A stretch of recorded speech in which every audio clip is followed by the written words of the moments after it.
Hello, denizens. My last Hackintosh has finally been retired. What the hell are you talking about?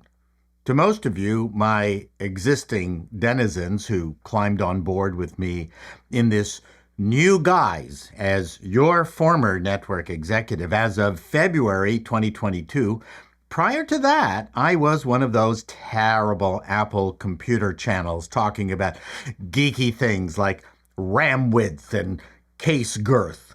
It also included my most successful side hustle doing videos about Hackintoshing.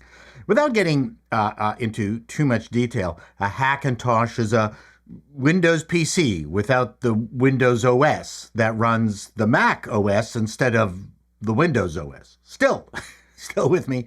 That's it there. Behind me, it's a box. Probably most of the people still viewing this video will be 7-year Hackintosh fans who forgot to unsubscribe out of inertia. And for my new denizens, I will reward your attention by not getting too geeky. I think this will be an interesting story, especially for those who are curious about the evolution of this channel. Going through my archive, I actually changed the channel name back in August of 2021 from Peter Paul Chato to Call Me Chato. I had been stuck at 20,000 subscribers after 5 years, and I was trying to figure out how to move things forward. There were hints of things to come. I did a very funny video in September 2021 celebrating the death of comedian Norm Macdonald. Now, celebrating, I mean, that's not the right word, but the Frantics had started about the same time on the Toronto comedy circuit, along with other notables like Howie Mandel and Jim Carrey, and I was friends with Norm. Lots of funny stories. My videos at the time were hovering around 3,000 to 5,000 views each, but the Norm video passed 30,000. It didn't hit me at the time that maybe that's what people actually wanted to hear from me because I'm stupid. I followed that up with stories about my encounter with Michael Palin from Monty Python and Muhammad Ali, not from Monty Python, which performed like the moribund text videos that I'd been doing. Darn, I thought I was onto something. And then I became the former network executive in 2022, and the channel exploded, riding on the coattails of Rings of Power trailers.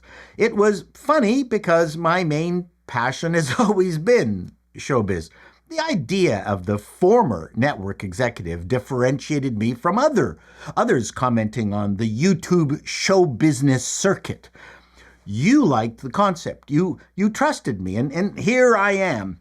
To you struggling YouTubers, it just goes to prove that you have to find a way to provide some kind of unique value to your audience, or what's the point? Find a way to be different, or you could just be a drunk, acerbic Scottish movie reviewer.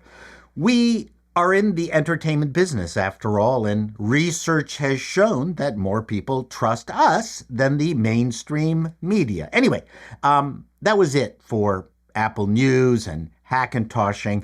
I didn't miss it. But why Hackintosh, you ask? Well, back about early 2015, I needed a new computer, and Apple was making just the worst Macs.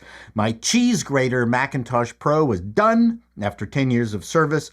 Apple's Pro replacement, what I called the Trashintosh, was an expensive, misguided experiment. The only logical option was a high-end iMac, but it was ridiculously expensive, and I already had a monitor and keyboard and mouse. I mean, I didn't need them.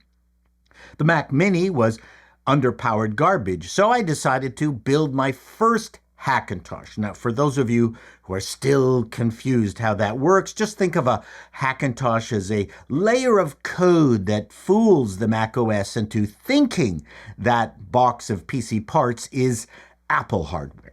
I used the same processor as Apple used for its custom order iMac. It cost me a third as much and had big beefy parts that could be easily replaced if they blew up. iMac power supplies were notorious at the time for failing. Sure, it wasn't as elegant and sexy, but it solved a problem that Apple didn't like talking about: thermal throttling. Geek alert, geek alert, geek alert, geek alert, geek alert. Very simply, when you squeeze a bunch of hot components into a teeny tiny space, there's no really good way to cool them, so the computer slows down on you rather than setting your house on fire, which I'm sure you'll agree would be a bad thing. My self-made PC had big fans and lots of space, so it didn't slow down or thermal throttle. I had a cheaper computer that ran faster and was more reliable, or at least easier to fix than anything Apple made. I was hooked on the thrill of actually having a Mac OS computer that worked to the limits of its technical potential. I spent the next 6 years building Hackintoshes and doing videos about them. And yes, there were some downsides. Whenever Apple updated its OS, the process of updating the Hackintosh was a major pain in the ass. The tools got better over time, but it was still not for the faint of heart. I didn't build them for other people because that would have been unethical and probably illegal. Then one day, Apple came out with their new computers, with their new chips at a reasonable value, and that was it for mashing together PC parts and struggling with the upgrades. And this baby was the last one. For me, it wasn't so much the savings. It was really all about the fact that at the time, Apple was cranking out shit, and they didn't make a computer that fit my needs. Now they do. And after 6 years, I was getting tired of being a Hackintosh guru. I did lots of videos telling Apple to get off their asses and get back to making decent computers at a reasonable price, and it's clear that they listened to me. Though their upgrade pricing is still like getting a colonoscopy with a garden hose.